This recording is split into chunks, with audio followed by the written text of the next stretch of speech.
여러분, 그 작품을 보면요, 그 작품을 만든 작가가 얼마나 뛰어난 능력을 가지고 있는지 알 수 있죠. 물론 하나님께서 만드신 온 세상을 보면서도 하나님께서 얼마나 완벽한 하나님이신지를 알 수 있습니다. 그런데요, 하나님께서는요, 이 세상을 보면서 하나님 알 수 있음에도 불구하고 굳이 사람을 만드시면서 이렇게 단서를 달고 계십니다. 하나님이 자기 형상, 곧 하나님의 형상대로 사람을 창조하시되 라고 했습니다. 이 말은요, 사람이 하나님의 인격을 담아내는 존재라는 것입니다. 사람을 통해서 하나님의 영광이 드러나는 존재로 만들었다라는 것입니다. 우리가 인생에 대해서 많은 말을 할 수 있죠.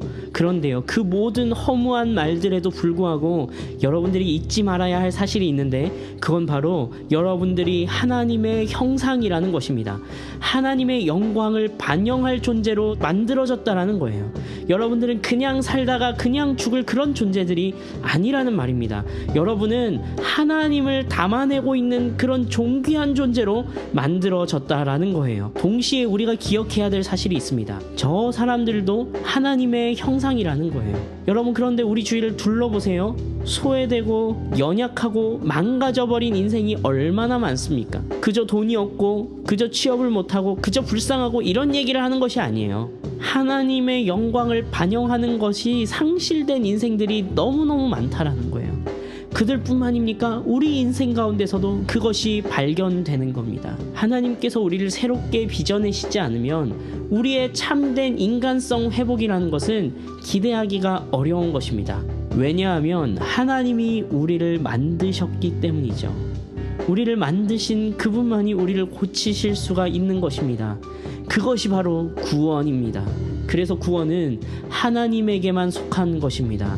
하나님께서 예수 그리스도를 이 땅 가운데 보내셔서 우리를 십자가에서 죽고 다시 살아나게, 다시 부활하게, 다시 창조되게 만들지 않으시면 우리는 여전히 흑암과 허무와 공허 가운데 굴복하면서 살아가는 그런 존재들이라는 것입니다. 우리와 저들을 위해서 함께 기도해야 됩니다. 우리의 죄를 보면서, 우리의 연약함을 보면서 이상하게 생각해야 됩니다. 나는 이렇게 살 존재로 만들어지지 않았지.